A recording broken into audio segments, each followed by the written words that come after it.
और अब तक, भाई पहले आपने बैच ज्वाइन करने से पहले आप क्या थे, लेकिन अब आपने 4-5 महीनों में जो कुछ भी पढ़ा, मैंने मेहनत कराई, आपने की मेहनत, आपने मेरा साथ दिया, तो आप में कितना इंप्रूवमेंट आया आपके मैथमेटिक्स में, आप मुझे बताइए। उसी के अकॉर्डिंग मैं चीज़ों को लेकर के चलूंगा आगे, ठीक है ना। दो ही शर्तें मेरे पास, या तो सिलेबस को दोबारा फिर से स्टार्ट करूं भाई, या तो पूरे सिलेबस को दोबारा से फिर से स्टार्ट करूंगा, या फिर ऐसी प्रैक्टिस कराता रहूंगा, ठीक है ना। जीरो तो हीरो हो गए सर, अच्छा हीरो हो गए, जितेंद्र वर्मा जी हीरो हो गए, बहुत बढ़िया, ऊपर हैं हम सब, मौर्य भी ऊपर हैं, 99%। आकाश 19-20 नवंबर का पेपर है, पेपर सबको पता है, पेपर की बात ना करें, बस आप ये बताएं कि बैच ज्वाइन करने से पहले आप कुछ भी थे, लेकिन बैच ज्वाइन करने के बाद आप में कुछ इंप्रूवमेंट आया कि नहीं आया मैथ्स में, कुछ अपने आप में आपको लगता है कि हम कुछ कर सकते हैं। यदि मान लीजिए आज आपका मैथ का पेपर ले लिया जाए, जेल वार्डर का, यदि मान लीजिए आज आपका जेल वार्डर का एग्जाम हो जाए, तो आप मैथ में कुछ कर पाओगे नहीं कर पाओगे, ये बताएगा आपका इंप्रूवमेंट, कितना आप लोगों में इंप्रूवमेंट हुआ है, आप मुझे बताइए। आपके इंप्रूवमेंट के हिसाब से ही मैं चीज़ों को लेकर के चलूंगा, या तो ये प्रैक्टिस बरकरार रखूंगा या पूरा मैं दोबारा से शुरू करूंगा, ठीक है ना। आलोक भी 0 से हीरो हो गया, वेरी गुड बाबा, वेरी गुड, बहुत बढ़िया, बहुत बहुत धन्यवाद। 3 is the right answer, right answer दे रहे हो 3, राइट आंसर तो मैं दे दूंगा बाबा, कोई दिक्कत नहीं है, खत्म, सवाल तो पहले से खत्म था, सवाल तो पहले से खत्म था, कुछ था ही नहीं इसमें।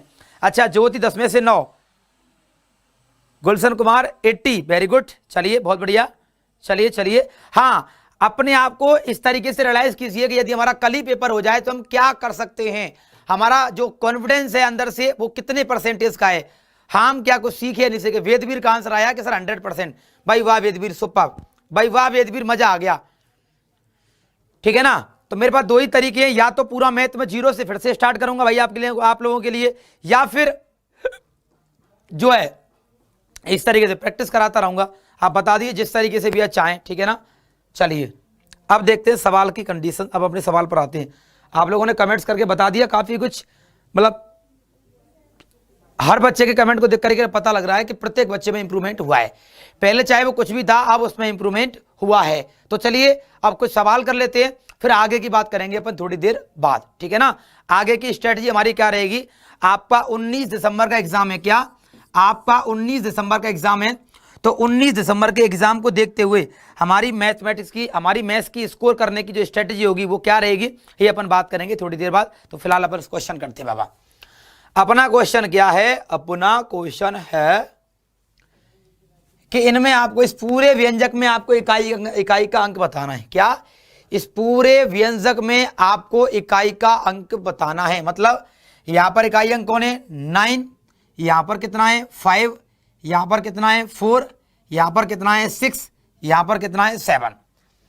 यदि किसी को याद हो, यदि किसी को यह बात याद हो कि मैंने इकाई अंक के बारे में बहुत ही शानदार अप्रोच आप लोगों के लिए बता रखी है, यदि आपको याद नहीं है तो कोई बात नहीं बेटा, मैं बता देता हूं। यदि 9 की पावर एक सम संख्या है, क्या यदि 9 की घात एक सम संख्या है तो उसका उत्तर क्या होता है, 1 होता है। माइनस लगाइए, माइनस लग रहा है। 5 की पावर कुछ भी हो, इकाई अंक क्या होता है, 5 ही होता है। ये लीजिए साहब, सब कुछ पढ़ाया हुआ है, सब कुछ पढ़ाया हुआ है, ठीक है। माइनस 4 की पावर सम संख्या हो तो उत्तर 6 होता है, माइनस के 6, ये लीजिए, ठीक है। 6 की पावर कुछ भी हो, इकाई अंक क्या होता है, 6 ही होता है, प्लस के 6 लीजिए, ठीक है। 7 के लिए क्या करते हैं, यदि 7 के लिए बात करें तो घात में 4 का भाग दे दो। यदि प्रश्न 7 के लिए आ जाए, यदि प्रश्न 7 के लिए आ जाए तो घात में क्या दोगे, 4 का भाग दोगे। कितनी बार गया, 4 पंजे 20, कितना बच गया, 1। मतलब 7 की पावर 1 क्या होगा, 7 ही होगा, प्लस के 7, ठीक है। अब आप इसको सॉल्व कर लीजिए। सॉल्व कैसे करोगे, 7 और 6 13 और 1 14, हो गया 14, माइनस 6 और 5 11, और 14 में से 11 के तो क्या बचेंगे, 3 3 3। सवाल का क्या होगा, राइट आंसर होगा option number A. Option number A 3 इस सवाल का क्या होगा, राइट आंसर होगा। अच्छा, मॉक टेस्ट चलने चाहिए डेली, मिक्स धुआंधार। सर आप हमारे लिए भगवान बन गए। अरे ऐसी बात क्यों करते हो बाबा, भगवान भगवान वाली बात मत किया करो। बस अपना प्यार और अपना विश्वास, मेरे ऊपर अपना विश्वास और अपने दिल में मेरे लिए प्यार, बस ये बनाए रखिए यार, कुछ भी नहीं है, ठीक है ना। मैं कोई भगवान भगवान नहीं हूं, मैं जो भी हूं एग्जामपुर से हूं, बात खत्म। मैं अपनी तरफ से कुछ भी नहीं हूं, ठीक है ना। चलिए बेटा क्लियर है ना। लेकिन मेरे दिमाग में हर समय बस यही बात चलती रहती है कि जो भी बच्चा मुझसे पढ़े ना, वो चाहे पढ़े 10 बच्चा, मैं इस चीज पर कोई गौर नहीं करता कि मेरे पास भाई 10,000 बच्चा ही पढ़ना चाहिए, कोई नहीं। यदि मैं बच्चे को बेहतर पढ़ाऊंगा तो मुझसे 10,000 बच्चा ही पढ़ने आएगा। मेरा सबसे बड़ा काम है कि बच्चा जिसकी तैयारी कर रहा है उसको जो अपने एग्जाम में देखने को मिल जाए, बात खत्म। कंटेंट के मामले में बच्चा सेटिस्फाई हो जाए। मेरा सबसे मेन उद्देश्य क्या होता है, कंटेंट होता है। मैं कंटेंट पर काम करना ज्यादा पसंद करता हूं, बाकी चीजों के अलावा, ठीक है ना। बच्चे आए नहीं आए इट्स नॉट मैटर। बेटा 15 दिसंबर का, सॉरी 19 दिसंबर का आपका एग्जाम है, डेट फिक्स है 19 दिसंबर का। अगला सवाल देखिए, एक बर्तन में 200 लीटर दूध है, क्या एक बर्तन में 200 लीटर दूध है, हमने 20 लीटर दूध निकाला और उतना ही पानी डाल दिया। क्वेश्चन क्या है कि बर्तन में टोटल 200 लीटर दूध है, इसमें से हमने 20 लीटर दूध निकाला। यदि इस 200 लीटर में से हमने 20 लीटर दूध निकाल दिया तो बच कितना गया आपका, 180 बच गया, ठीक है। तथा उतना ही पानी डाल दिया, मतलब 20 लीटर दूध निकाला, बच गया 180, फिर इसमें उतना ही पानी डाल दिया, तो फिर से क्या हो गया, ये फिर से हो गया आपका क्या, 200 हो गया। क्लियर, आगे बात करें। तथा अब इसके बाद उसने 40 लीटर मिश्रण निकाला, भाई टोटल 200 हो गया, अब इस 200 में से 40 निकाला, कितना रह गया, 160, ठीक है ना। फिर उतना ही पानी डाल दिया, फिर से क्या हो गया आपका 200, ठीक है कि नहीं। तो आपको बताना है कि अब अंतिम चरण में जो बर्तन में जो मिल्क की मात्रा होगी, क्वांटिटी होगी, वो क्या होगी, ठीक है ना। Find the quantity of milk in the mixer now. अब जो मिक्सर बचा हुआ है इसमें दूध की मात्रा क्या होगी, देखिए 200 से कटा 200, 20 से कटा 20, 2 से कटा 6 बार, नहीं 8 बार, और 18 अट्ठे 144। इसका मतलब है कि अब जो मिश्रण बचा हुआ है, नाव मतलब अब जो मिश्रण आपका बचा हुआ है इसमें दूध की मात्रा कितनी है, 144 लीटर है। 144 litre is the right answer. 144 इस सवाल का क्या हो जाएगा, सही जवाब हो जाएगा। क्लियर है ना यहां तक। चलिए यहां तक क्लियर, किसी को भी कोई दिक्कत। पहले बता रहा हूं, अब तक तो आपके एग्जाम की डेट नहीं थी, लेकिन अब आपके एग्जाम की डेट आ चुकी है, 19 दिसंबर को आपका एग्जाम है। तो पूरी तरीके से माइंड सेट कर लीजिए कि अब की बारी वर्दी हमारी। मैं कई बार बोलता हूं कि सफलता एक दिन में नहीं मिलती, पर एक दिन जरूर मिलती है। सफलता एक दिन में नहीं मिलती, पर एक दिन जरूर मिलती है, और वो दिन है 19 दिसंबर का। यदि आप चाहते हो कि सफलता 19 दिसंबर को मिल जाए तो इतनी मेहनत करो कि भटकाव के रास्ते नजर ही ना आए आपको। पता है आप असफल कहां पर होते हो, जब भटकाव के रास्ते आपके सामने आते हैं और उनको आप क्या कर लेते हो, चूज कर लेते हो, यदि आप उनको ग्रहण कर लेते हो। हर व्यक्ति के जीवन में भटकाव के रास्ते आते ही आते हैं, बशर्ते हमारी काबिलियत होती है कि हम उससे ग्रहण करते हैं कि उनसे दूर भागते हैं। और आप जो है, मैंने कई तो देख रहा हूं कि भटकाव के रास्ते पर आप जा रहे हो।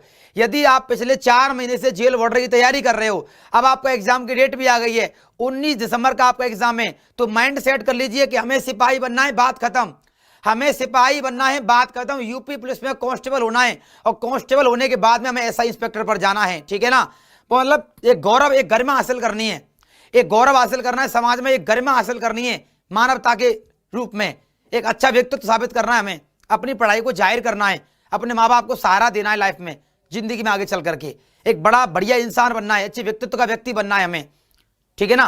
तो भटकाव के रास्ते पर मत चलिए, माइंड सेट कर लीजिए कि बोलता हूं ना कि चिड़िया नहीं, चिड़िया की आंख देखिए। मैं कह रहा हूं कि जेल वार्डन टारगेट होना चाहिए कि इस बार जेल वार्डन पार, एग्जामपुर के द्वार, बात खत्म। इस बार जेल वार्डन पार, एग्जामपुर के द्वार, दैट सॉल्व इट, बात खत्म। इतनी सी बात है मेरी तो, ठीक है ना। इस बात को मान लीजिए, मजा आ जाएगा फिर। ये लीजिए अपना अगला क्वेश्चन।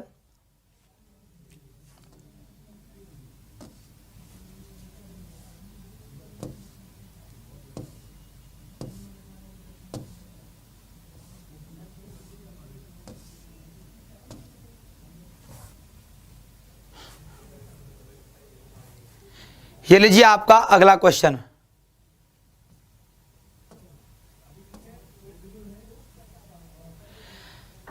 ये लीजिए आपका अगला सवाल क्या होगा, ध्यान से देखिए।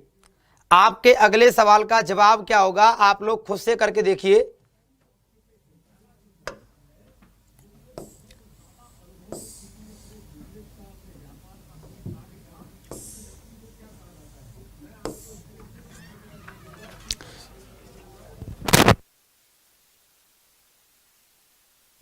चलिए आपके अगले सवाल का जवाब क्या होगा, अब आप लोग जो है करके बताइए फटाफट।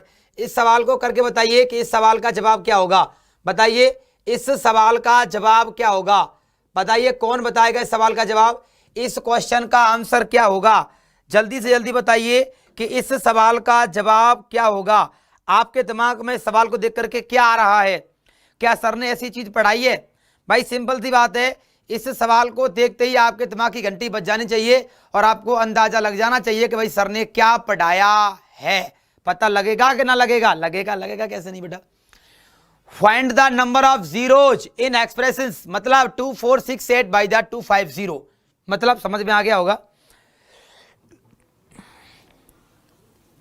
ठीक है, इस क्वेश्चन का मतलब क्या है, यह कोई व्यंजक दिया गया है, यह कोई व्यंजक दिया गया है और इस व्यंजक में आपको शून्यों की संख्या ज्ञात करनी है। Find the number of zero, क्या?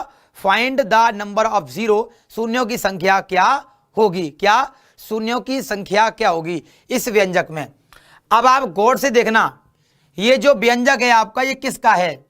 ये जो व्यंजक है आपका वो है इवन नंबर का। 2, 4, 6, 8 कहां तक? 250 तक। संख्या 2 से 4 से 6 से 8 से चल करके कहां तक जा रही हैं? 250 तक जा रही हैं। और इस पूरे व्यंजक में आपको नंबर ऑफ जीरो बताना है, शून्यों की संख्या बतानी है। अब इसे देखकर ही पता लग गया होगा कि ये जो व्यंजक है आपका वो सम संख्याओं का व्यंजक है। क्या? ये एक जो सीरीज है वो सम संख्याओं की सीरीज है। अब बात आती है शून्य की, कि शून्य की कंडीशन क्या रहती है? शून्य कब आता है बाबा? यदि 2 और 5 मिल जाते हैं। क्या? यदि किसी व्यंजक में, यदि किसी सीरीज में 2 और 5 जितनी बार मिलते हैं, यदि किसी व्यंजक में 2 और 5 मिल जाते हैं और 2 और 5 जितनी बार मिलते हैं, याद रखना, यदि किसी व्यंजक में 2 और 5 मिल जाते हैं और वो 2 और 5 जितनी बार मिलते हैं उतने ही नंबर ऑफ जीरो होते हैं। मतलब 2 और 5 के जितने पेयर बनते हैं, मतलब 2 और 5 के जितने पेयर बनते हैं, जितने जोड़े बनते हैं, उतनी ही शून्यों की संख्या होती है। 2 और 5 के जितने पेयर बनते हैं शून्यों की संख्या उतनी ही होती है। लेकिन ये बताइए सम संख्या कैसे कहते हैं? जिस संख्या में 2 का भाग जाता है।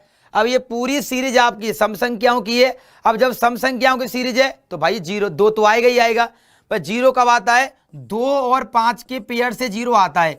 लेकिन ये सीरीज काय की है? ये 2 की सीरीज है। 2 एकम 2, 2 दूनी 4, 2 तिया 6, 2 चौके 8, 7 दूनी 250, मतलब ये सीरीज काय की? 2 की है। मतलब इसमें 2 तो मौजूद होगा ही होगा, सिंपल सी बात है।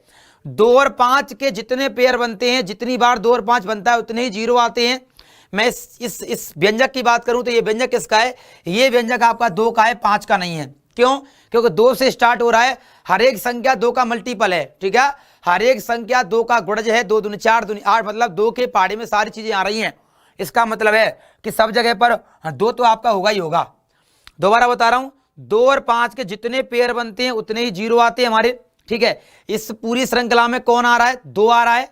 इसका मतलब 2 से तो बात बनेगी नहीं। अब बात बनेगी किससे? 5 से बनेगी। तो हम देखेंगे 5 कितनी बार आ रहा है, पहले ये पता लगाएंगे 2 कितनी बार आ रहा है। 2 से कटेगा 2, 2 से कटेगा 250, 125 बार। कितनी बार? 125 बार। मतलब हमें ये पता लग गया इस पूरी सीरीज में, 250 तक की सीरीज में 2 कितनी बार आएगा? 125 बार आएगा। अब हम पता लगाते हैं कि 5 कितनी बार आएगा, क्योंकि ये सीरीज सम संख्याओं की है। 2 तो मौजूद होगा ही होगा, तो 2 से बात बनेगी नहीं। इसका मतलब हम 5 का भाग देके पता लगाएंगे कितनी बार 5 आएगा। जितनी बार 5 आएगा उतने ही आपके नंबर ऑफ जीरोस होंगे। तो मैं यहां पर भाग दे रहा हूं, कितनी बार जाएगा? 25 बार जाएगा। फिर मैं भाग दे रहा हूं 25 में काय का? 5 का। 5 25, 5 बार जाएगा। फिर मैं भाग दे रहा हूं 5 में 5 का, कितनी बार जाएगा? 1 बार जाएगा। तो आप देख रहे हो यहां पर कितनी बार गया? 25, यहां पर 5, यहां पर 1, टोटल कितनी बार गया आपका? टोटल गया आपका 31 बार। इसका मतलब है आपके नंबर ऑफ जीरोस क्या, आपके नंबर ऑफ जीरोस क्या होंगे, आपके 31 होंगे। 31 इज द राइट आंसर। मैं दोबारा बता रहा हूं, 2 और 5 के जितने पेयर बनते हैं उतने नंबर ऑफ जीरो होते हैं। चूंकि इस श्रृंखला सम संख्याओं की है, 2 तो होगा ही होगा, इसलिए हम 2 का पता ना लगा के किसका पता लगाएंगे, 5 का पता लगाएंगे। और जिसका भी हमें पता लगाना होता है उसका भाग दे दो, पता अपने आप लग जाएगा, ठीक है ना। और भाग कब तक देना है, जब तक संख्या उससे छोटी ना आ जाए। 5 25, 5 एकन 5 और 5 एकन 5, ठीक है।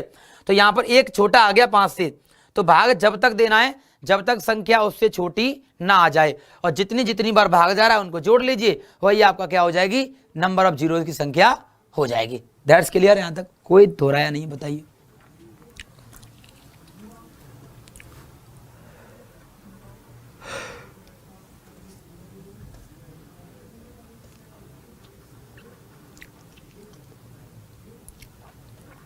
ये लीजिए अगला सवाल।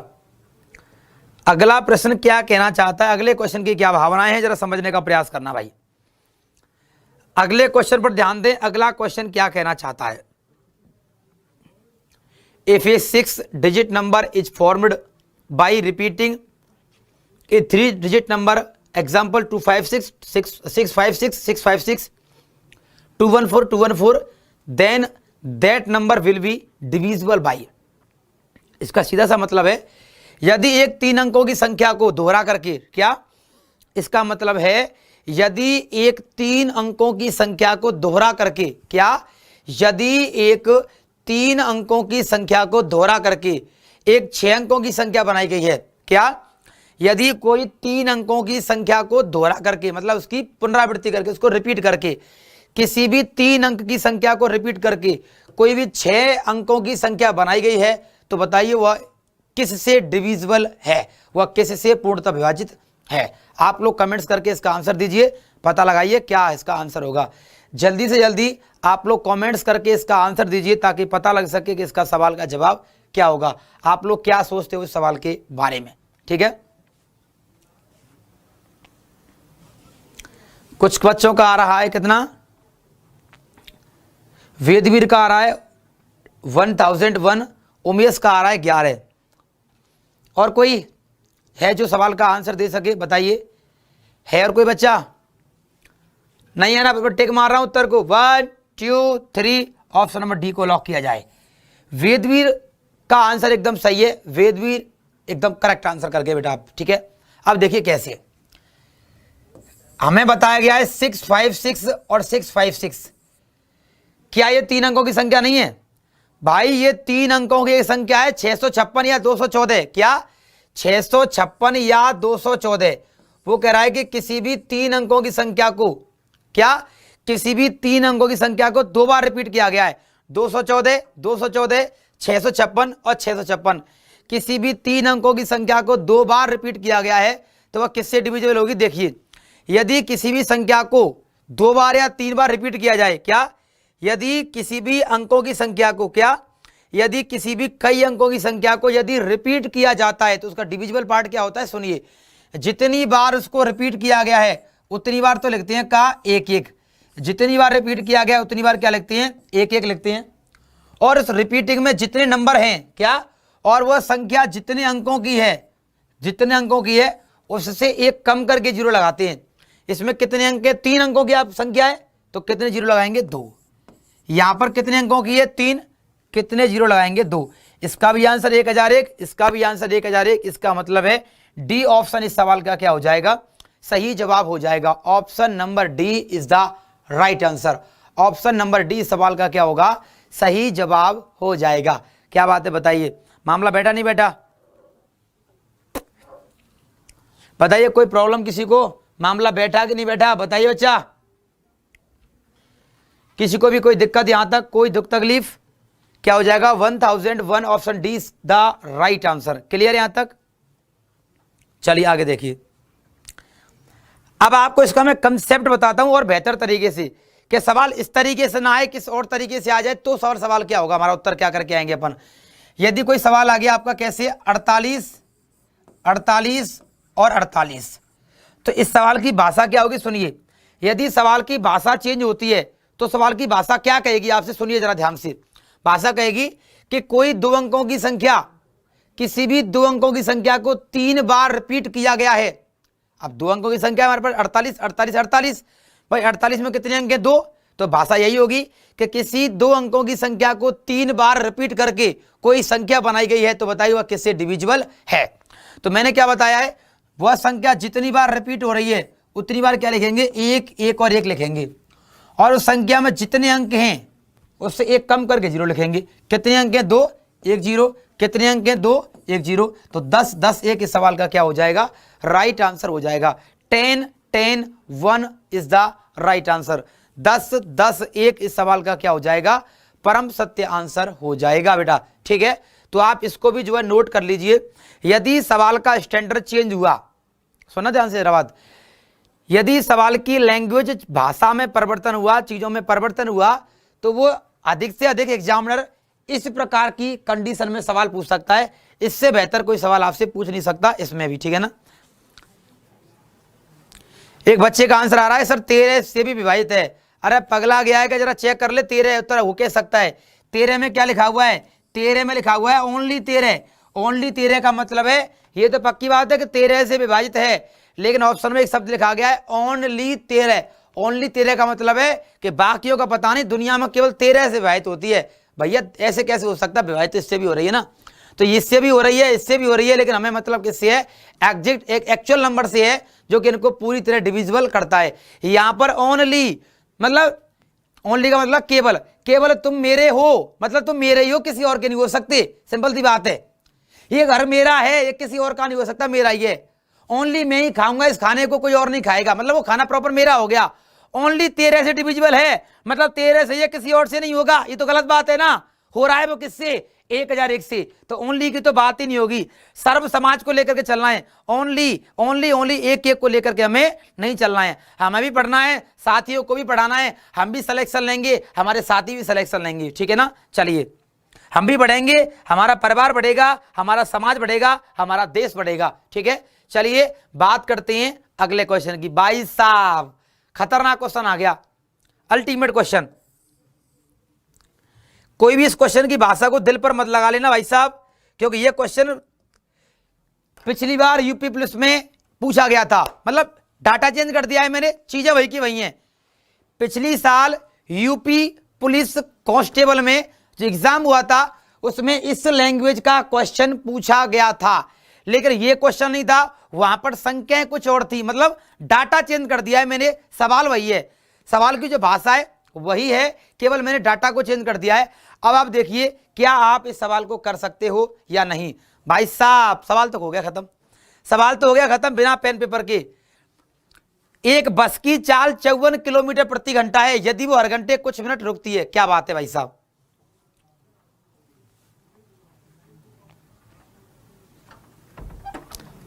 एक बस की चाल है 54 किलोमीटर प्रति घंटा, यदि वह हर घंटे कुछ मिनट रुकती है, चाल हो जाती है 45। मान लीजिए मैं हूं बस, मैं हूं नहीं लेकिन थोड़ी देर के लिए मान लीजिए मैं बस हूं और मैं लगातार चल रहा हूं। मेरी स्पीड है चलने की, मेरी चलने की स्पीड है कितनी? 54। बात याद रखना, मैं बस हूं और मैं चल रहा हूं 54 किलोमीटर प्रति घंटे की रफ्तार से। ठीक है ना। लेकिन मुझे रास्ते में कहीं पर रुकना पड़ा, सवारी उतारनी पड़ी, तो मेरी चाल क्या हो गई? मेरी चाल हो गई क्या? 45। इधर देखना जरा ध्यान से भाई, मेरी चाल क्या थी? 54 थी। यदि मुझे कहीं रुकना पड़ा तो मेरी चाल क्या होगी? 45। इसका मतलब मुझे कितना रुकना पड़ा? मुझे रुकना पड़ा 9 किलोमीटर प्रति घंटे। बात दिमाग में आई कि नहीं आई? बात दिमाग में आई कि नहीं आई? सवाल खत्म यहीं से ही, सवाल यहीं से हो चुका है खत्म। बिना पेन पेपर के करना था ये सवाल, लेकिन इतना तो मैंने आपके लिए बता दिया है ताकि आप मतलब डिमोटिवेट ना हो, आपको लगेगा हम कुछ जानते हैं। भाई पहले चाल क्या थी? 54 थी, बाद में हो गई 45। कितनी कम हो गई? 9। ये 9 कितने में से कम हुई है? 54 में से कम हुई है, बटे 54। उत्तर काय में देना है? मिनट में देना है। गाड़ी प्रति घंटे में कितने मिनट रुकती है? उत्तर देना है मिनट में। 1 घंटा में कितने मिनट में? 60। भाई साहब 9 6 के 54, 6 दाई 60। Option A is the right answer. खत्म सवाल। कोई दिक्कत किसी को? मैंने पहले बताया था कि अपनी क्लास में लगभग आपको डेली के डेली 2-3 क्वेश्चन कैसे मिलेंगे? यूनिक मिलेंगे। और भाई साहब तरीके तो जहरीले मिलेंगे कतई, बिल्कुल ऐसे तरीके जो कहीं पर कहीं पहले मिले नहीं हो। अगर कहीं पर मिलते हैं तो ये मान लेना वो आपसे सीख रहा है कहीं ना कहीं। आप किसी को बताओगे कि हमने ये तरीका पढ़ाया नया, तो ही वो सीखेगा, वरना सीखेगा नहीं। इसलिए तो आप बाकी लोगों से आगे हो, और आपको आगे ही रखना है, हमें पीछे थोड़ी रखना है आपको। तो क्लियर है ना? तो सबका आंसर क्या आ जाएगा? 10 minute is the right answer. चलिए चलते हैं अपने अगले क्वेश्चन की तरफ। अगला क्वेश्चन क्या कहता है, अगले क्वेश्चन की क्या भावनाएं हैं, हम जरा समझेंगे।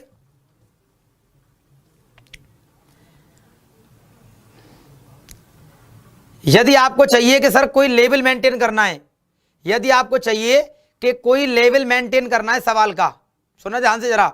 यदि आपको लगे कि सर एक स्टैंडर्ड लेवल का सवाल, एक सवाल जैसे क्वेश्चन कहा जा सकता है, एक लेवल कहा जा सकता है, यदि वो सवाल आपको परसेंटेज में कोई दे, तो इससे बेहतर सवाल कोई नहीं हो सकता। ठीक है ना? क्योंकि इसके तरीके होते हैं बहुत सारे। क्योंकि इसके तरीके क्या होते हैं? इसके तरीके होते हैं बहुत सारे। हर व्यक्ति का अपना अपना अलग मेथड होता है, लेकिन अपना मेथड भी कुछ अलग ही होता है। तुम्हें बताइए, देखते क्या होगा। तो सबसे पहले मैं जानना चाहूंगा कि आप लोगों का जवाब क्या होगा इस सवाल के प्रति। तो स्क्रीन पर क्वेश्चन है, फटाफट कॉपी में नोट करिए और जल्दी से इसका आंसर कमेंट बॉक्स में मुझे दीजिए, फिर मैं बताता हूं सवाल। ठीक है? एक आदमी अपनी आय का 75% खर्च करता है तथा उसकी आय 60% बढ़ जाती है, तो उसका खर्चा 70% बढ़ जाता है। ठीक है ना? तो बताइए उसकी बचत कितने % बढ़ेगी या घटेगी? अच्छा सवाल है।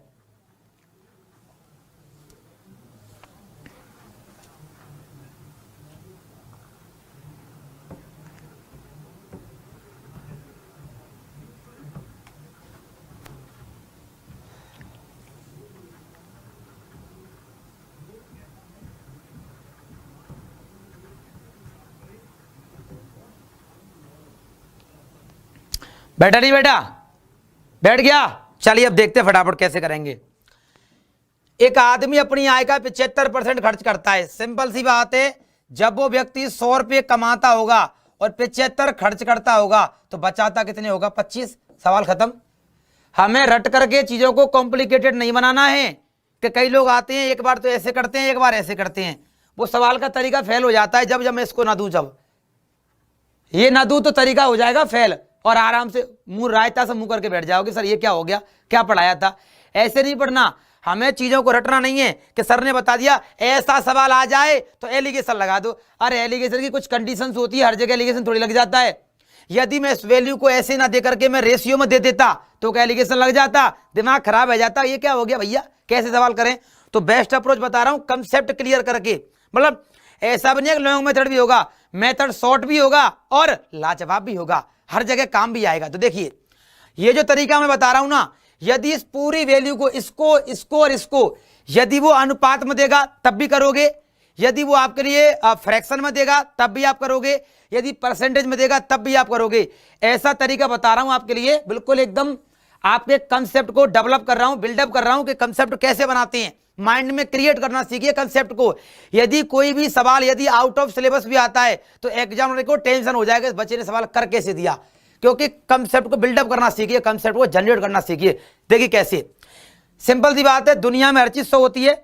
यदि वो व्यक्ति 75% खर्च करता है तो कमाता होगा 100, खर्च करता होगा 75, तो बचत कितनी करता होगा?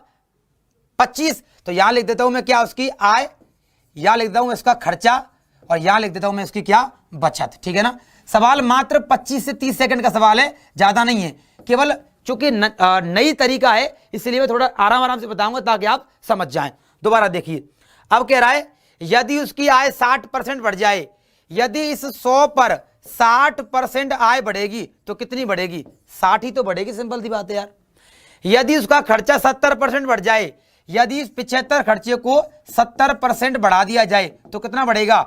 49 और 3 52, मतलब 42.5 बढ़ेगा। खत्म? नहीं बैठा दिमाग में? गुणा कर लेना, ठीक है ना? अरे ऐसे करना था गुणा यार। 7 7 49, यहां पर था 35, 3 कैरी जाएगा, क्या हो जाएगा? 52 हो जाएगा, नोट 3 12, तो 52 पॉइंट आ जाएगा इसका आंसर। ठीक है? अब सुनिए, अब वो कह रहा है कि उसकी बचत क्या बढ़ेगी। कमाई कितनी बढ़ी? 60, खर्चा कितना बढ़ा? 52.5। यदि कमाई में से खर्चा घटा तो बचत आ जाएगी, कितनी आ गई? 7.5। इसका मतलब बचत क्या बढ़ी आपकी? 7.5 बढ़ी। कितने पर बढ़ी? 25 पर। तो 25 से कितने गुना हो रही है? 25 या 75, 3 गुना।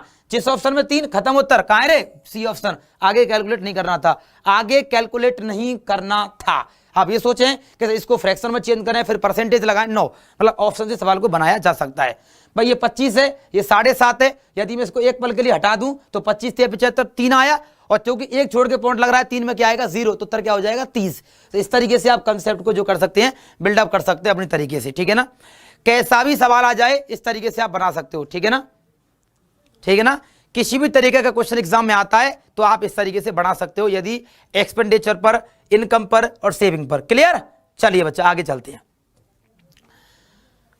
अगला क्वेश्चन क्या आ गया? अगला क्वेश्चन आपका आ गया 2D मेंसुरेशन से। चलिए मेंसुरेशन सवाल आया है तो फिर भैया मेंसुरेशन के तरीके से करना पड़ेगा ये सवाल। तो किसी वर्ग तथा वृत्त का परिमाप समान है, यदि वृत्त का क्षेत्रफल 3850 है तो वर्ग का क्षेत्रफल क्या होगा? वृत्त का क्षेत्रफल क्या है? 3850 है, खत्म क्वेश्चन। वृत्त का क्षेत्रफल क्या होता है? पाई आर स्क्वायर। इसका मान दे रखा है कितना? 3850। तो आर स्क्वायर का मान क्या हो जाएगा यहाँ पर? ये हो जाएगा आपका 3850 बटे पाई। पाई का मान क्या होता है? 22/7। यदि आप इसको सॉल्व करोगे तो आर स्क्वायर का मान क्या आएगा? भाई साहब ये कटेगा कितनी बार? आप सोच सकते हो कितनी बार कटेगा ये? मैं सोच रहा हूं, एक सेकंड रुकिए। यदि मैं 22 से 38 को काटूं डायरेक्ट तो एक बार कटेगा। एक बार का मतलब ये कटेगा आपका 100 बार। भाई पीछे की संख्या छोड़ दीजिए, यदि ये 100 बार कटेगा, यदि 85 को देखूं इसका मतलब है ये हो जाएगा 22 चौक 88, लगभग 4 के आसपास है। मतलब जो भी वैल्यू होगी आपकी लगभग 150 से ऊपर जाएगी। अब 150 से ऊपर जाएगी तो 150 के तुरंत बाद में ऐसा कौन सा नंबर आता है जो 0 को काट देगा? केवल 175 आता है। किसी संख्या के पीछे 0 होता है ना तो केवल 5 से कटता है। इसका मतलब इस संख्या किससे कटेगी? ये संख्या 175 से कटेगी। गुणा कर दोगे क्या आ जाएगा? 7 5 35 और 52, 7 1 7 और 5 12, 1225 आ जाएगा। तो आर स्क्वायर की वैल्यू क्या आ गई? 1225। तो आर की वैल्यू क्या आ जाएगी आपकी? 35 आ जाएगी, ठीक है ना, क्योंकि 35 का स्क्वायर करने पर क्या आता है? 1225 आता है। अब क्वेश्चन में दे रखा है कि वर्ग और वृत्त का परिमाप बराबर है। इसका मतलब है कि 2 पाई आर का मान किसके बराबर है? 4 × a के बराबर है। वृत्त का परिमाप, वृत्त की परिधि वर्ग के परिमाप के बराबर है, तो ये इसके बराबर है। तो 2 गुणा पाई का मान 22/7, आर का मान कितना आ गया? 35, बराबर आ गया 4 × a। देखिए ध्यान से, 7 5 35, 2 दूनी 4, 2 से कट गया 11 बार और 11 5 55, 55 बराबर क्या हो गया? a। और a किसे कहते हैं? वर्ग की भुजा को ही a कहते हैं। वर्ग की भुजा को ही क्या कहते हैं? a कहते हैं। आर्म को ही क्या कहते हैं? a कहते हैं। वो कह रहा है वर्ग का क्षेत्रफल क्या होगा? यदि वर्ग की भुजा 55 है तो क्षेत्रफल क्या होगा? खत्म उत्तर। कहां है रे? Option number B, right answer. नहीं पता कैसे? सुनिए कैसे। वर्ग का क्षेत्रफल क्या होता है? भुजा स्क्वायर। यदि वर्ग की भुजा 55 है तो 55 का स्क्वायर कर दो। अब तुम्हें पता नहीं होगा स्क्वायर कैसे करते हैं ना। 5 का स्क्वायर 25, इससे एक बड़ी लो 6 और 6 पंजे 30, तो 3025। ऑप्शन बी सवाल का क्या होगा? राइट आंसर हो जाएगा 3025। Option number B is the right answer. सवाल थोड़ा सा बड़ा था, थोड़ा सा कैलकुलेटिव था, तो बस समय जो भी टाइम लगेगा वो कैलकुलेशन में लगेगा, बाकी अप्रोच में कोई दिक्कत नहीं। सब कुछ स्पष्ट दिया गया है कि वर्ग को रख दो, वृत्त के परिमाप के बराबर रख दो, रेडियस निकाल लो, रेडियस से ए आ जाएगी, ए से स्क्वायर कर देंगे, आपका आंसर आ जाएगा। लेकिन जो भी टाइम लगेगा आपको ना, वो लगेगा इसकी कैलकुलेशन में, थोड़ी सी ज़्यादा है बस, ठीक है ना। क्योंकि ये तो पता ही है आपको, मेंसुरेशन अपन पढ़ रहे हैं, क्षेत्रीय मिति के सवाल कर रहे हैं, तो भाई कैलकुलेशन तो बनती है, ठीक है ना। देखिए अगला सवाल देखिए। अबे अबे अबे जे कहाँ गया?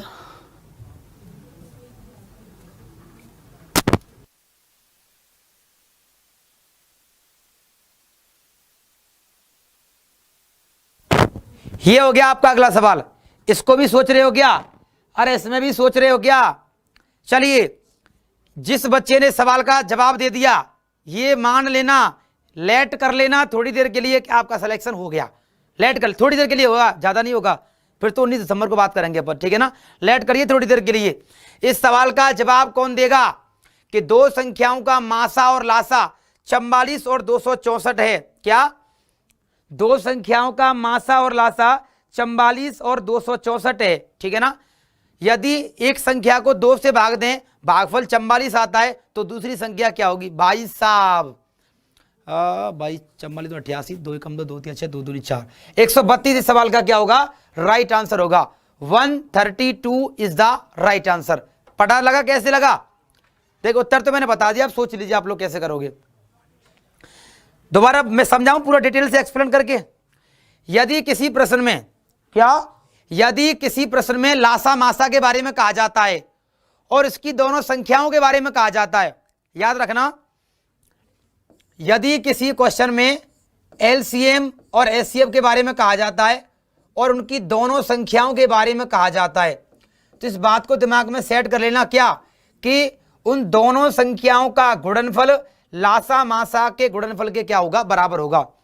जिन दो संख्याओं का लासा मासा निकाला जाता है उन दोनों संख्याओं का गुणनफल लासा मासा के गुणनफल के बराबर होता है। तो देखिए लासा कितना है 264, मासा कितना है 44, पहली संख्या क्या है आपकी 88, दूसरी संख्या क्या होगी, अब आप है ना दिमाग खराब होगा आपका, सर 88 कहां से आ गया, है ना, देखो आ गया। वो कह रहा है कि पहली संख्या में, मतलब जो भी आपकी पहली संख्या है उस पहली संख्या में 2 से भाग दोगे ना तो 44 बचेगा, इसका मतलब संख्या क्या होगी 44 दूनी 88 होगी। चलिए अब हो गया आपका 44 दूनी 88, 2 से कट जाएगा, 2 एकम 2, 2 तिया 6, 2 दूनी 4 बराबर सेकंड। तो दूसरी संख्या क्या होगी आपकी 132 होगी, ऑप्शन नंबर सी। तो बताइए आपका सेकंड नंबर क्या होगा 132, 132 होगा आपका second number. Are you satisfy? बताइए क्या आप लोग सेटिस्फाई हो कि नहीं हो, तो बता तो भाई। हाँ बाबा 88 तो, अरे बाबा मैं भी तो यही बता रहा था राकेश कि 88 है पहली संख्या, कैसे आएगी 44 दूनी 88 करके आएगी, ठीक है ना। चलिए क्लियर, अगला क्वेश्चन।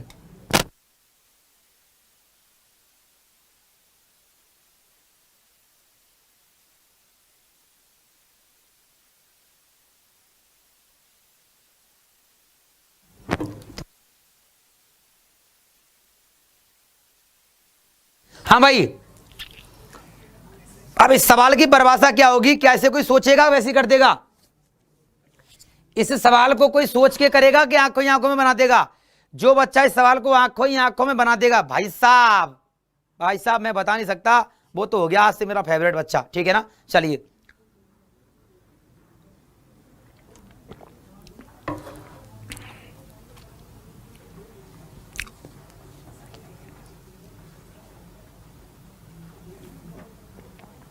मजा आ गया।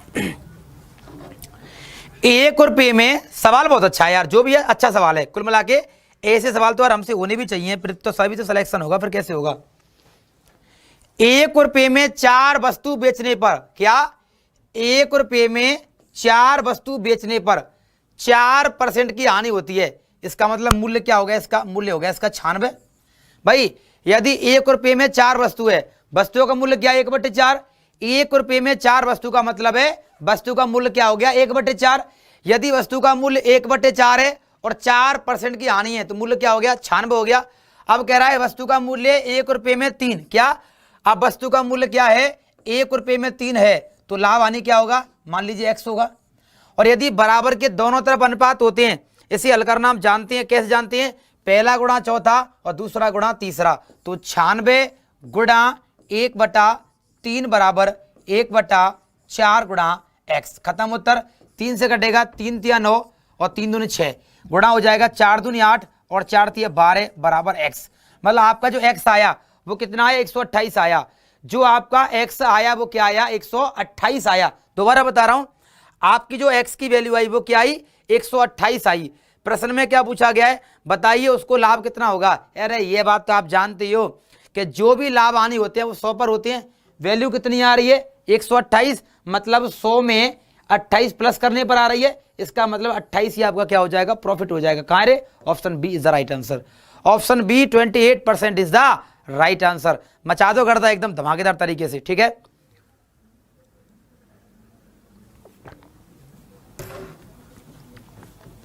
अब ये 32 किसका आ रहा है, और ये 32 कौन कर रहा है बे? पढ़ने का काम ही नहीं है, पढ़ते ही नहीं है घर पर। ये मान लीजिए कि 999 का कोर्स खरीद लिया, अब एग्जाम पर नौकरी लगा देगा, बोला एग्जाम पर पेपर देने जाएगा आपके बदले में, आप कुछ नहीं करोगे। बेटा कितनी बार कहूं, हम कितना भी पढ़ा लें, कितनी भी कोशिश कर लें, यदि आप अपनी तरफ से एफर्ट नहीं लगाओगे हम कुछ नहीं कर सकते। हम क्या, कोई भी कुछ नहीं कर सकता यदि आप अपनी तरफ से कोई एफर्ट नहीं लगाओगे। थोड़ा प्रयास किया करो बेटा, ऐसे नहीं। हिम्मत हारने से काम थोड़ी चलता है।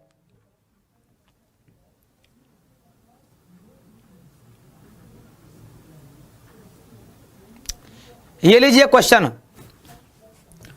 आपका अगला सवाल थोड़ा सा हटके है। I think time and work का अच्छा क्वेश्चन हो सकता है ये आपके लिए।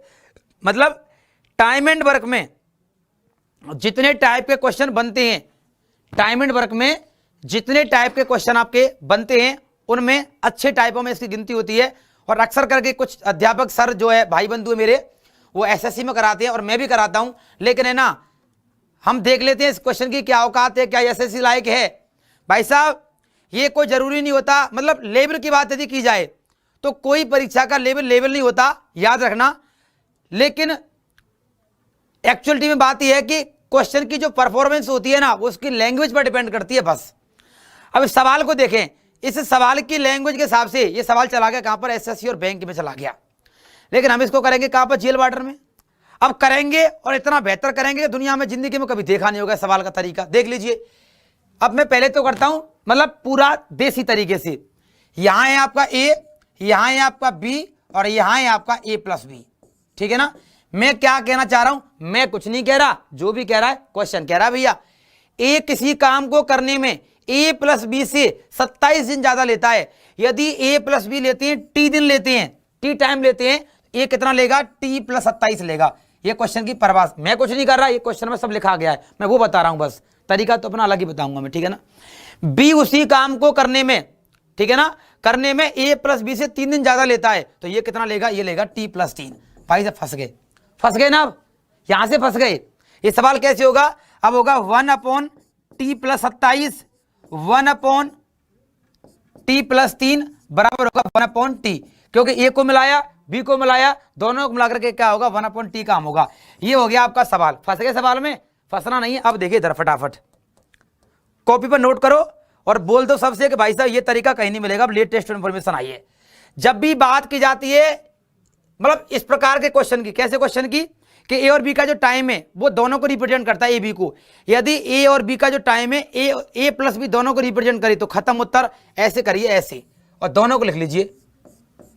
27 दिया 81, 81 का वर्गमूल 9, कहां रे, ऑप्शन ए, खत्म उत्तर। फिर इस सवाल का जवाब क्या हो गया, 9 हो गया। इतना क्यों डरना था सवाल से, इतना क्यों डरना था। ए प्लस बी की वैल्यू आपसे पूछी थी, क्या ए प्लस बी की वैल्यू आपसे पूछेगा और कोई वैल्यू आपसे पूछेगा ही नहीं क्वेश्चन में। तो ए प्लस बी उस काम को करने में कितने दिन काम करेंगे, तो कितने दिन करेंगे, 9 डेज करेंगे, खत्म उत्तर। बताइए इससे बेहतर है कहीं, क्या इससे बेहतर कुछ और हो सकता है क्या, कि इससे बेहतर भी कुछ लोगे। सही गणना सही किया है क्या मैंने, मुझे लगता नहीं है। 30 7 21, 3 दूनी 6 और 2 8 सही है, क्या थी 9 आएगा, ठीक है ना। 9 आएगा सवाल का जवाब, ठीक है ना।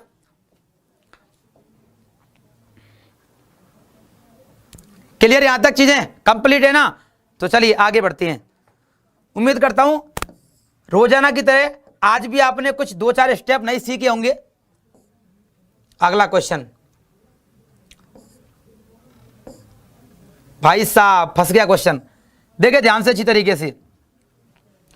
क्वेश्चन कह रहा है आपसे क्या, कि 2 ट्रेनें प्लेटफॉर्म पर खड़े किसी व्यक्ति को विपरीत दिशा में चलते हुए 27 और 17 सेकंड में पार करती हैं। तो बताइए, तो दोनों ट्रेन एक दूसरे को 23 सेकंड में पार करती है, तो बताइए उनकी चालों का अनुपात क्या होगा। भाई साहब फंस गए।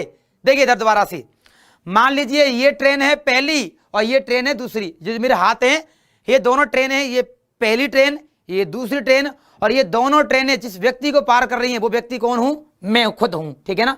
मैं वो व्यक्ति हूं जो क्वेश्चन में दिया गया है, ये दोनों वो ट्रेन है जो क्वेश्चन में दी गई हैं। ये दोनों ट्रेन एक दूसरे के विपरीत दिशा में, विपरीत का मतलब है आंखों ही आंखों में। भाई एक ऐसे गई और एक ऐसे गई, तो आंखों ही आंखों में गई। तो जब 2 ट्रेनें आंखों ही आंखों में जाती हैं, क्या आमने सामने जाती हैं, तो जब ये गाड़ी जाएगी, ये मुझे पार कर गई 17 सेकंड में, ये पार कर गई 27 सेकंड में। जब ये दोनों गाड़ियां ऐसे जाएंगी तो कभी ना कभी तो खुद को भी तो पार करेंगी। जब मुझे पार करके निकली तो उनका टाइम क्या हुआ, 23 हुआ। मतलब दो अलग अलग वैल्यू को किसी एक की वैल्यू से रिप्रेजेंट किया जाता है तो क्या लगाते हैं, खत्म उत्तर। यहां 27, यहां 17, टोटल का 23। लगाइए एलिगेशन, कितना बैठा आपका, ये बैठा आपका 4, ये बैठा आपका 6, तो कट जाएगा 2 3 6 और 2 दूनी 4, खत्म सवाल। डी ऑप्शन इस सवाल का क्या होगा, सही जवाब होगा। जब दो अलग अलग वैल्यू को किसी एक की वैल्यू से रिप्रेजेंट किया जाता है तो एलिगेशन लगाते हैं, तो लगाइए एलिगेशन। आपका आंसर क्या होगा, v1/v2, मतलब velocity 1 by velocity 2 is equal to 3/2। मतलब उनकी चालों का, उनकी गतियों का अनुपात क्या होगा, 3:2 होगा। और 3:2 को हम 3/2 कह सकते हैं। तो बताइए, कोई दुख तकलीफ, कोई गिला शिकवा? मुझे लगता नहीं कोई गिला शिकवा अब भी होगा आपको। अभी भी है क्या बाबा? होना तो नहीं चाहिए भाई, ठीक है ना। बाकी फिर आपकी खुद की इंटेंसिटी है, आप क्या सोचते हो। चलिए आगे बढ़ते हैं। बाकी आपके 20 में से 20 नंबर लाने के लिए जोर में पूरा लगा रहा हूं भाई साहब। खतरनाक वाला प्रश्न आ गया, इंपॉर्टेंट, ठीक है ना, इंपॉर्टेंट क्वेश्चन है। अभी पिछले साल 2018 में जो एसएससी का एग्जाम हुआ था सीपीओ का, उसमें ये प्री में पूछा गया क्वेश्चन है। 2018 में जो एसएससी सीपीओ का प्री हुआ था उसमें ये क्वेश्चन पूछा गया, तो ये क्वेश्चन मैंने वहीं से उठाया है। बिल्कुल झूठ बोलने की बात ही नहीं भैया कि मैं ये कहूं कि भैया मैंने अपनी तरफ से बनाया है। काम का भलमनसा ही नहीं लूंगा मैं, मुझे पता है मैंने चोरी किया ये क्वेश्चन, और चोरी करना कोई बुरी बात नहीं है, क्योंकि आपको भी तो पता होना चाहिए कि एसएससी में कैसे क्वेश्चन आते हैं। जब एसएससी में इतने बड़े क्वेश्चन आते हैं, हमारे लिए नहीं आ सकते क्या? आ सकते हैं। सबसे बड़ी बात है, कोई भी क्वेश्चन बड़ा या छोटा नहीं होता। यदि कोई क्वेश्चन बड़ा है, कोई क्वेश्चन हार्ड है, इसका मतलब है केवल और केवल एक ही मतलब है। यदि कोई क्वेश्चन टफ है तो टफ का केवल एक ही मतलब है कि उसमें 2 से अधिक क्वेश्चनों को इंक्लूड किया गया है। टफ की कोई परिभाषा नहीं होती दुनिया में, ऐसी कोई परिभाषा नहीं है जो टफ को जाहिर कर दे कि इसे यह टफ की परिभाषा है, कि यह कठिन की परिभाषा है। दुनिया में कोई क्वेश्चन टफ नहीं होता। टफ की केवल एक ही डेफिनेशन है कि उसमें 2 से 3 से क्वेश्चन अधिक क्वेश्चनों को इंक्लूड किया जाता है। तो देखिए फटाफट क्वेश्चन क्या है कि कुछ साल में मूलधन और मिश्रधन का अनुपात है क्या, कुछ साल में मूलधन और मिश्रधन का आपका अनुपात है 4:5। क्या, मूलधन P मिश्रधन A, अनुपात क्या हो गया 4:5। दोबारा से आ जाइए, मूलधन P मिश्रधन A, अनुपात क्या हो गया आपका 5:7। अब देखिए सवाल की परिभाषा क्या होगी, ठीक है ना। वो कह रहा है कुछ साल में मूलधन और मिश्रधन का अनुपात है 4:5। खतरनाक मेथड बताऊंगा, सुपर वाला मेथड। तो देखिए, यदि पैसा 4 से 5 हो गया, कितना ब्याज मिल गया, 1 ब्याज मिल गया। इसका मतलब है कि या की जो रेट निकलेगी वो 1 पर निकलेगी, 1/4 × 100। इसका मतलब है जो भी पैसा आपका पहले हुआ उसकी दर क्या होगी, उसकी दर होगी आपकी 25%। क्या होगी, 25% होगी। मैं जरा ना इसको चेंज कर दूं, कलर को एक जैसा लग जाएगा वरना ये देख लीजिए। यहां होगा आपका रेट क्या निकलेगी, रेट निकलेगी 1/4 × 100। ये क्या हो जाएगा आपका 25%, 25 आ गई दर। यदि हम दोबारा की बात करें दूसरे में, यहां पर ब्याज कितनी मिली 2, तो यहां पर दर क्या निकलेगी, यहां निकलेगी आपकी 2/5 × 100। तो 5 से 20 और 20 दूनी 40। अब हमने देखा, हमने कुछ नहीं किया। अगर यार इस कंसेप्ट को जो है डेवलप करने में, मतलब इस कैलकुलेशन में मुश्किल से मुश्किल आपको 8 से 10 सेकंड का वक्त लगेगा, क्योंकि ये कैलकुलेशन नहीं है। ये तो माइंड में हो सकता था ना कि 1/4 का मतलब क्या होता है 25, 2/5 का मतलब क्या होता है 40। ये तो माइंड की कैलकुलेशन थी, लेकिन मैं आपको पढ़ा रहा हूं, आप पढ़ रहे हो, तो मुझे हर बात एक्सप्लेन करनी पड़ेगी। अब सुनिए क्वेश्चन क्या था कि पहले कुछ समय था तो दर क्या आई 25 आई, अगली बार 3 साल बढ़ा दी तो दर क्या आ गई 40 आ गई। यही तो क्वेश्चन था बेटा, यही तो क्वेश्चन था कि पहले दर कितनी थी 25 थी, अब क्या हो गई 40। कितनी बढ़ गई 15।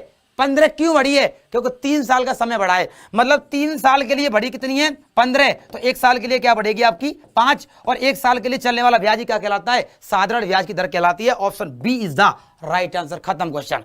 एक एक नियम से, परसेंटेज के एकल नियम से सवाल को चटकाया जा सकता था, और हम चटका भी दिया हमने सवाल को। सिंपल सी बात है, पहले दर कितनी थी 25, बाद में कितनी होगी 40, कितनी बढ़ गई 15। क्यों बढ़ी, क्योंकि समय बढ़ रहा है। भाई समय बढ़ेगा तो पैसा भी तो बढ़ के मिलेगा कि नहीं मिलेगा। समय कितना बढ़ रहा है 3 साल, 3 साल के लिए 15%, तो 1 साल के लिए क्या होगा 5% होगा। और 1 साल पर मिलने वाली ब्याज ही क्या कहलाती है, ब्याज की वार्षिक दर कहलाती है साधारण ब्याज पर। क्लियर है ना, तो 5% होगा आपके सवाल का सही जवाब। क्लियर है यहां तक। उम्मीद करता हूं आप बातों को समझ गए होंगे। और प्यारे साथियों, मैं अपनी क्लास को विराम देना चाहूंगा यहीं पर। पीडीएफ हो जाएगी अभी थोड़ी देर में अपलोड, या पर हो गई होगी। मेहनत करना और एक सेकंड मुझे कमेंट करके बताइए कि आपका जो सेशन है वो कंटिन्यू किया जाए या दोबारा पढ़ना चाहोगे। वैसे मेरे साथ से कंटिन्यू करते रहिए आराम से, मजे से, ठीक है ना, चीजों को चलते रहने दीजिए। ओके, तो कल सुबह 11 बजे के सेशन के लिए आप तैयार हो कि नहीं, पहले तो मुझे ये बताइए। कल मॉर्निंग में एक क्रांतिकारी पढ़ाई की बहुत ही शानदार अल्टीमेट एक सेशन होने वाला है विवेक सर के द्वारा। तो मॉर्निंग में 11 बजे आप लोग आना मत भूलना। गुजारिश है मेरी आप सभी से, भला आपका होगा, मेरा तो कुछ भी नहीं होगा, मैं तो जैसा हूं वैसे ही रहूंगा। मुझे तो आकर 2 बजे पढ़ाना पड़ेगा रोजाना, ठीक है। हो सकता है आपकी कुछ अनाउंसमेंट कुछ अच्छा सा हो जाए तो मुझे एक बार दोबारा फिर से पढ़ाने आना पड़े, तो प्रॉब्लम आपकी है, आप सॉल्व करिए उसको। इसलिए आपको क्लास में आना ही आना है। ये मान लीजिए बेहतर से बेहतर चीज आपको यहाँ पर कल मिलने वाली है मॉर्निंग में 11 बजे। दूसरी बात, चूंकि आप पेड कोर्स वाले हो तो आप यूट्यूब पर क्लास ले सकते हो, कोई दिक्कत नहीं है। मॉर्निंग में 9 बजे एक बैच शुरू किया है जिल वाटर का, बिल्कुल फ्री ऑफ कॉस्ट, यूट्यूब पर बिल्कुल जीरो से पढ़ाऊंगा, जड़ से लेकर के, ठीक है ना। तैयार हो पढ़ने के लिए तो आ जाना। बाकी आप पढ़ते रहिए, हंसते रहिए, मुस्कुराते रहिए, कोई दिक्कत नहीं है। That's it.